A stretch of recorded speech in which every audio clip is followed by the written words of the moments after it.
ಆತ್ಮೀಯ ಯುವ ಮಿತ್ರರೇ, ಈ ವೇದಿಕೆ ಮೇಲಿರುವ ನಮ್ಮ ಪಕ್ಷದ ಜಿಲ್ಲಾಧ್ಯಕ್ಷರಾದಂಥ ಡಾಕ್ಟರ್ ವೇಣುಗೋಪಾಲ್ ಅವರೇ, ನಮ್ಮ ಪಕ್ಷದ ಪ್ರಧಾನ ಕಾರ್ಯದರ್ಶಿಗಳು, ಜಿಲ್ಲಾ ಪ್ರಧಾನ ಕಾರ್ಯದರ್ಶಿಗಳು, ನನ್ನ ಆತ್ಮೀಯ ಸ್ನೇಹಿತರಾದಂಥ ಓಂ ಶಕ್ತಿ ಚಲಪತಿ ಅವರೇ, ನಿವೃತ್ತ ಯೋಧರು ಆದಂಥ ಕೃಷ್ಣಮೂರ್ತಿ ಸರ್ ಅವರೇ, ಸೋಮಶೇಖರ್ ಸರ್ ಅವರೇ, ನಮ್ಮ ಪಕ್ಷದ ಜಿಲ್ಲಾ ಉಪಾಧ್ಯಕ್ಷರು ಆದಂಥ ವಿಜಯಕುಮಾರ್ ಅಣ್ಣವರೇ, ಯುವ ಮೋರ್ಚಾದ ಜಿಲ್ಲಾ ಅಧ್ಯಕ್ಷರು ಆದಂಥ ತೇಜಸ್ ಅವರೇ, ಪ್ರಧಾನ ಕಾರ್ಯದರ್ಶಿಗಳು ಆದಂಥ ಬಿಂದು ಮಾಧವ್ ಅವರೇ, ಹರೀಶ್ ಅವರೇ, ಉಪಾಧ್ಯಕ್ಷರಾದಂಥ ಪ್ರವೀಣ್ ಅವರೇ, ಬಂಗಾರಪೇಟೆಯ ಯುವ ಮೋರ್ಚಾ ಅಧ್ಯಕ್ಷರಾದಂಥ ಕಾರ್ತಿಕ್ ಅವರೇ, ಎಲ್ಲ ಯುವ ಮೋರ್ಚಾದ ಪದಾಧಿಕಾರಿಗಳೇ, ನಮ್ಮ ಯೋಧರಾದಂಥ ಕೃಷ್ಣಮೂರ್ತಿ ಸಾರು ಈ ಕಾರ್ಗಿಲ್ ದಿವಸ್ ಅಂತ ಯಾಕೆ ನಾವು ನೆನೆಸ್ಕೋಬೇಕು ಅಂತ ಹೇಳಿದ್ದಾರೆ.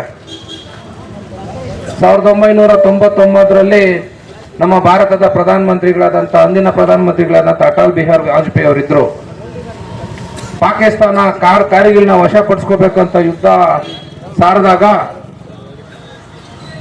ಪ್ಲಾನ್ ವಿಜಯ್ ಅಂತ ನಮ್ದು ಏನ್ ಸ್ಟಾರ್ಟ್ ಮಾಡಿದ್ರು, ಯುದ್ಧ ಒಂದು 3 ತಿಂಗಳು ನಡೀತಾ ಇತ್ತು.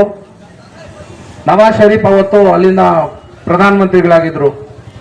ಜುಲೈ 11, 1999 ಅನೌನ್ಸ್ ಮಾಡ್ತಾರೆ, ನಾವು ಯುದ್ಧನ ಇಲ್ಲಿಗೆ ನಮ್ಮ ಸೈನಿಕರನ್ನ ವಾಪಸ್ ಕರ್ಸ್ಕೊಂತೀವಿ ಅಂತ. ಅವತ್ತು ನಮ್ಮ ಭಾರತದ ಸೈನ್ಯದ ಮುಖ್ಯಸ್ಥರು ಜುಲೈ 16 ತನಕ ಟೈಮ್ ಕೊಡ್ತಾರೆ. ಆದರೆ ಅವ್ರು ನಿಲ್ಲಿಸೋಲ್ಲ. ನಮ್ಮ ವೀರ ಯೋಧರು ತಮ್ಮ ಪ್ರಾಣಗಳನ್ನ ತ್ಯಜಿಸಿ ಅವತ್ತು ನಾವು ಕಾರ್ಗಿಲ್ನ ವಶಪಡಿಸ್ಕೊಂತೀವಿ. ಇದೇ ದಿನ 26 ಜುಲೈ 1999ರಲ್ಲಿ ಆ ವೀರ ಯೋಧರು ಏನವತ್ತು ನಮ್ಮ ದೇಶಕ್ಕೋಸ್ಕರ ಪ್ರಾಣವನ್ನ ಕೊಟ್ಟಿರ್ತಾರೆ, ಅವ್ರಿಗೆ ಒಂದು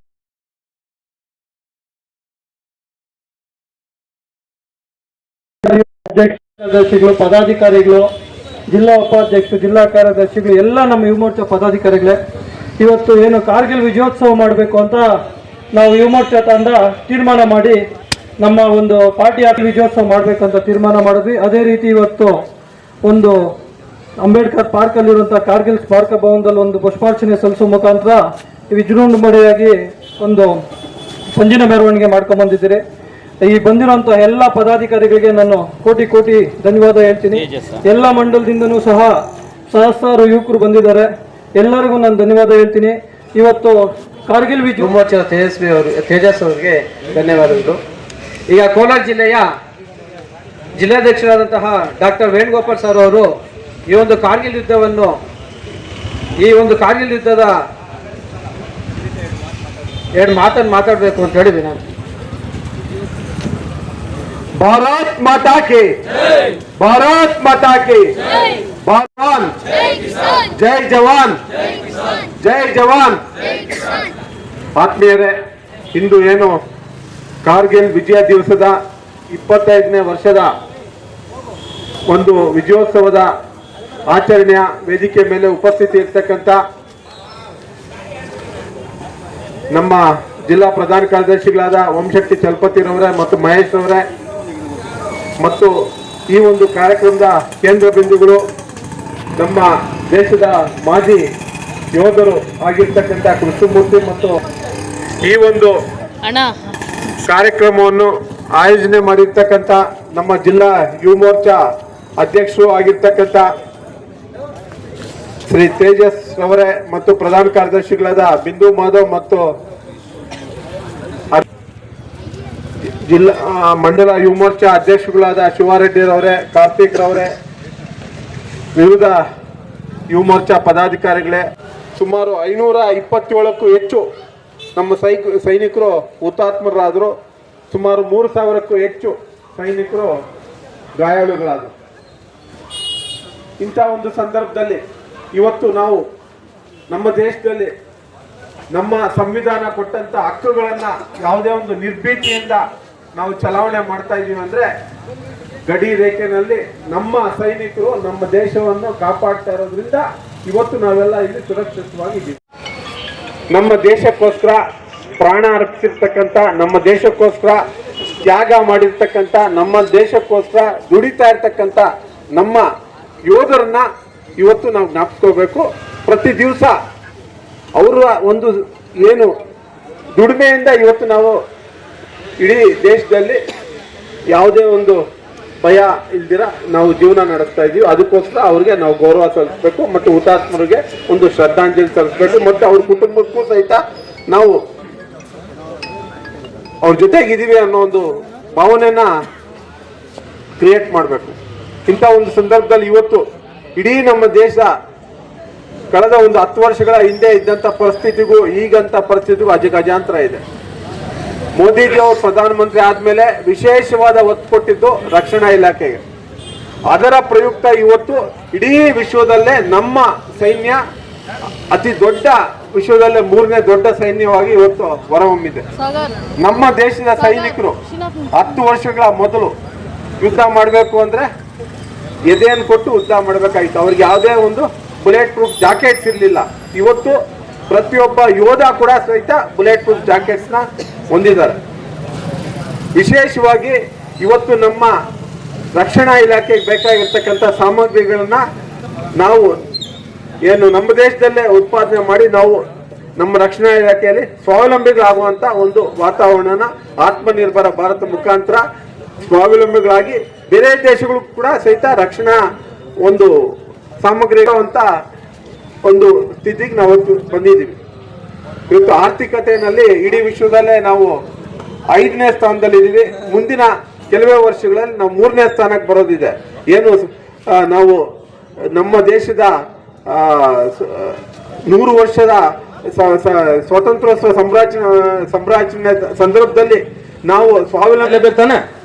ಅದು ಯಾವ ತರನ ಸಾಯ್ಬೋದು. ಅದೇ ನೋಡಿ, ನೀವು ನಾನೊಂದು ಕ್ವಶನ್ ಆನ್ಸರ್ ಹೇಳ್ತೀನಿ ಇಲ್ಲಿ. ನೀವು normal people we or die. ನಾವು ನಾರ್ಮಲ್ ಇದರಲ್ಲಿ ನಾವು ಒಂದು ಯಾವುದೋ ಇದರಲ್ಲಿ ಒಂದಲ್ಲೊಂದು ದಿವಸ ಸಾಯ್ತೀವಿ. ಅವ್ರಿಗೆ ನೋಡಿ ಯಾವ ತರ ಒಂದು ಮೆರವಣಿಗೆ ಇದು ಮಾಡಿ ಅವ್ರನ್ನ ಒಂದು ಮಣ್ಣು ಒಂದು ಏನೋ ಒಂದು ಇದು ಮಾಡ್ತಾರೆ. ಅದೇ ಒಂದು ಆರ್ಮಿಯಲ್ಲಿ ಒಂದು ಸುತ್ತ ಒಂದು ವ್ಯಕ್ತಿಗೆ ನೋಡಿ ಯಾವ ತರ ಅವ್ರಿಗೆ ಇದು ಮಾಡ್ತಾರೆ. ಸಿವಿಲ್ ಆಗಲಿ ಅಥವಾ ಅವ್ರ ಆರ್ಮಿ ಕಡೆಯಿಂದ ಎಷ್ಟು ಅವ್ರಿಗೆ ಇದೊಂದು ರೆಸ್ಪೆಕ್ಟ್ ಮಾಡಿ ಅವ್ರನ್ನ ಊರಿಗೆ ಕರ್ಕೊಂಡ್ ಬಂದು ಒಂದು ಸಲಾಮಿ ಕೊಟ್ಟು ಉಲ್ಟಾ ಸಲಾಮಿ ಸೆಸ್ ಮಾಡಿ ಅವ್ರು ಇದು ಮಾಡಿ. ಅದೇ ಸಿವಿಲ್ ಅಲ್ಲಿ ನಾವು ನೋಡಿ ಡೆತ್ ಆಗ್ತೀವಿ. ಅಷ್ಟೇ ಐಫೈ ಮನುಷ್ಯನಾಗಲಿ. ಬಟ್ ಅದಕ್ಕೂ ಇದಕ್ಕೆ ವೆರೈಟಿ ಡಿಫರೆಂಟ್ ಇದೆ. ಇನ್ನೊಂದು ನಾನು ಒಂದು ರಿಕ್ವೆಸ್ಟ್, ಯಾರೋ ಇಲ್ಲಿ ಪೇರೆಂಟ್ಸ್ ದೊಡ್ಡವರು ಇಲ್ಲ ಯುವ ಇದ್ದಾರೆ, ಅವು ಏನ್ ಮಾಡ್ತಾರೆ, ಅವ್ರ ಮಕ್ಳು ಯಾರಾದ್ರೂ ಆರ್ಮಿಗೆ ಹೋಗಿ ಇಂಟ್ರೆಸ್ಟ್ ಇದ್ರೆ ಅವ್ರು ಎಲ್ಲಾದ್ರೂ ಹೋಗಿ ಸೆಲೆಕ್ಷನ್ಗೆ ಹೋಗ್ಬೇಕಾದ್ರೆ ನಾವು ಸುಮಾರು ಇಲ್ಲಿ ಕೋಲಾರಲ್ಲಿ ಟ್ರೈನಿಂಗ್ ಕೊಟ್ಟಿದ್ದಾರೆ. ಇವಾಗ ನಾವು ಮಾಲೂರಲ್ಲಿ ನಮ್ಮ ತೇಜು ಅವರು ಅವರ ಮುಖಾಂತರ ನಾವು ಟ್ರೈನಿಂಗ್ ಕೊಟ್ಟಿವಿ. ಸುಮಾರು ಒಂದು 47 ಜನ ಟ್ರೈನಿಂಗ್ ಕೊಟ್ಟಿದ್ದೀವಿ 22ರಲ್ಲಿ. ಅದ್ರಲ್ಲಿ 4 ಜನ ಸೆಲೆಕ್ಟ್ ಆಗಿ ಹೋಗಿದ್ದಾರೆ. ಅದರಲ್ಲಿ ತೇಜುಗೆ ನಾವು ಥ್ಯಾಂಕ್ಸ್ ಹೇಳಬೇಕು. ಎಲ್ಲ ಅವರೇ ಅದರಲ್ಲಿ ಖರ್ಚು ಮಾಡಿ ಅವ್ರಿಗೆ ಏನ್ ಬೇಕೋ ಜಿಮ್ ಎಲ್ಲ ಫ್ರೀ ಕೊಟ್ಟು ಅವ್ರಿಗೆ ಊಟ ಎಲ್ಲ ಫ್ರೀ ಕೊಟ್ಟಿದ್ದಾರೆ. ಈ ತರ ಸುಮಾರು ಜನ ಇದ್ದಾರೆ. ಬಟ್ ಎಷ್ಟೋ ತಂದೆ ತಾಯಿಗಳು ಆ ಮಕ್ಕಳಿಗೆ ಏನ್ ಮಿಸ್ಗೈಡ್ ಮಾಡ್ತಾರೆ ಅಂದ್ರೆ, ಈ ನ್ಯೂಸ್ ಅಲ್ಲೆಲ್ಲ ನೋಡ್ತಾರೆ, ಯಪ್ಪ ಇವೆಲ್ಲ ಹೋಗಿ ಸತ್ತೋಗ್ಬಿಟ್ಟಿದ್ದಾರೆ, ನೀನ್ ಹೋಗ್ಬೇಡ, ನನ್ಗಿರೋದು ಒಬ್ಬನೇ ಮಗನು, ನೀನಿರೋದು ಇದೆ. ಸತ್ ಮೇಲೆ ಎಲ್ಲಿದ್ರು ಸಾಯ್ಲೇಬೇಕು. ಏನು ಒಬ್ಬ ಮಗನೇ ಇದ್ರೆ 20 ಮಕ್ಳು ಇದ್ರೆ ಏನು, ದೇಶಕ್ಕೋಸ್ಕರ ಸತ್ರ ಏನು, ಆ ದೇಶಕ್ಕೋಸ್ಕರ ಸತ್ತೋದೇ ಒಂದು ಖುಷಿ. ನೋಡಿದ್ದೀರಾ ಇವಾಗ ನಮ್ಮ ಮುಂಬೈಯಲ್ಲಿ ತಾಜ್ ಹೋಟ್ಲಲ್ಲಿ ಇವರು ನಮ್ಮ ಎಲ್ಲಿ ಅವರು ಉನ್ನಿಕೃಷ್ಣನ್ ಸುತ್ತೋದು ಅವರ ಕರ್ನಲ್ ಇದಾಗೆ ಅವ್ರ ಕ್ಯಾಪ್ಟನ್ ಆಗಿ ಅವ್ರ ತಂದೆ ತಾಯಿ ಏನಾದ್ರು ಕಣ್ಣಲ್ಲಿ ನೀರು ನೋಡಿದ್ರೆ ಯಾರಾದ್ರು ಆ ಒಂದು ಬಾಡಿನ ಮಣ್ಣು ಮಾಡೋವಾಗ ನೀವು ಎಷ್ಟೋ ಜನ ಟಿವಿಯಲ್ಲಿ ನೋಡಿದ್ರಿ. ಅವ್ರ ತಂದೆ ತಾಯಿ ಕಣ್ಣಲ್ಲಿ ನೀರಾಕದ ಆ ತಂದೆ ಏನ್ ಹೇಳಿದ್ರು, ಅವ್ರ ಇದೇ ದುಃಖ ಇದೆ ಒಳಗೆ, but you are not showing. ಅವ್ರೇನ್ ಹೇಳಿದ್ರು, ನನ್ನ ಮಗ ಅವರೇ ಅಲ್ಲ ಎಷ್ಟೋ ಜನ ಹೇಳಿದ್ದಾರೆ ಆ ತರ. ಯಾವಾಗಿದ್ರು ಸಾಯ್ಬೇಕು, ದೇಶಕ್ಕೋಸ್ಕರ ಸತ್ರ ಏನ್ ಪ್ರಾಬ್ಲಮ್. ಇವತ್ತು ಆ ದೇಶದಲ್ಲಿ ಬಾರ್ಡರ್ ಅಲ್ಲಿ ಅವರು ನಾವು ನಮ್ಮ ಸೈನಿಕರು ಡ್ಯೂಟಿ ಮಾಡೋದ್ರಿಂದ ನಾವು ಇಲ್ಲಿ ಇಷ್ಟು ಜನ ನಿಂತ್ಕೊಂಡು ಇನ್ನೂ ಎಷ್ಟೋ ದೇಶದಲ್ಲಿ ನಿಂತ್ಕೊಂಡು ನಾವು ಆರಾಮಾಗಿ ಇದ್ದೀವಿ, ಜೀವನ ಇದ್ದೀವಿ, ನಿದ್ದೆ ಹೋಗ್ತಾ ಇದ್ದೀವಿ ಅಂದ್ರೆ ಅದಕ್ಕೆ ಅವರು ಕಾರಣ ಮತ್ತು ಫಸ್ಟ್ ರೈತರ ಕಾರಣ. ರಾತ್ರಿ ಆಗಲೂ ನೋಡದೆ ದುಡ್ದು ನಮಗೆ ಊಟ ಅನ್ನೋದು ಆಹಾರ ಬೆಳೀತಾರೆ. ಅದೇ ಸೈನಿಕರು ರಾತ್ರಿ ನಿದ್ದೆ ಇಲ್ದಿರ ಮಕ್ಕಳು ಫ್ಯಾಮಿಲಿ ತಂದೆ ತಾಯಿನ ಮನೆಯಲ್ಲಿ ಬಿಟ್ಟು ದೇಶಕ್ಕೋಸ್ಕರ ಓಡಾಡ್ತಾರೆ. But I am so feeling, ಏನ್ ಫೀಲಿಂಗ್ ಅನ್ನೋ ನನಗೆ ಎರಡು ಫೀಲಿಂಗ್ ಇದೆ. ಇಷ್ಟೆಲ್ಲ ನಾವು ದೇಶಕ್ಕೋಸ್ಕರ ಸೇವೆ ಮಾಡಿ ಬಂದಾಗ ನಾವು ರಿಟೈರ್ಡ್ ಆಗೋ ಅಕಸ್ಮಾತ್ ಆನ್ ಸರ್ವಿಸ್ ಅಲ್ಲಿ ಇದ್ದಾಗೋ ನಾವೆಲ್ಲೋ ತಾಲೂಕು ಆಫೀಸ್ ಆಗಲಿ ಎಲ್ಲೋ ಒಂದು ಮುನ್ಸಿಪಲ್ ಆಫೀಸ್ಗಾಗಲಿ ಎಲ್ಲೋ ಒಂದ್ ಕಡೆ ನಮ್ಮ ಮಕ್ಕಳಿಗೆ ನಾನು ನಾನು ಪರ್ಸನಲ್ ಫೇಸ್ ಮಾಡಿದ್ದೀನಿ. ಕ್ಯಾಸ್ಟ್ ಸರ್ಟಿಫಿಕೇಟ್ ಆಗಲಿ ಮತ್ತೆ ಏನಂತಾರೆ ಅದು ಆದಾಯ ಸರ್ಟಿಫಿಕೇಟ್ ಆಗಲಿ ಮತ್ತೆ ಏನಾದ್ರೂ ಮನೆಗೆ ನಾವು ರಿಜಿಸ್ಟ್ರೇಷನ್ ಮಾಡ್ಸಕ್ ಹೋದಾಗ ಅದು ಹೇಳ್ಬಾರ್ದು. ಈ ಟೈಮಲ್ಲಿ ಭಾರಿ ಫೀಲಿಂಗ್ ಆಗ್ತದೆ. ನಾವು ಆರ್ಮಿ ಅಂತ ಹೇಳಿದ್ರೆ ಕೂಡ ನಾವು ಇದು ಕೇರೆ ಮಾಡಲ್ಲ. ಕೆಲವರು ಇದ್ದಾರೆ ಹೆಲ್ಪ್ ಮಾಡ್ತಾರೆ, ಬಟ್ ಕೆಲವರು ಅದನ್ನ ಹೇಳೋ ಸರಿ ಇಲ್ಲ. ಈ ಟೈಮಲ್ಲಿ ಈ ತರ ಆಗ್ತದೆ.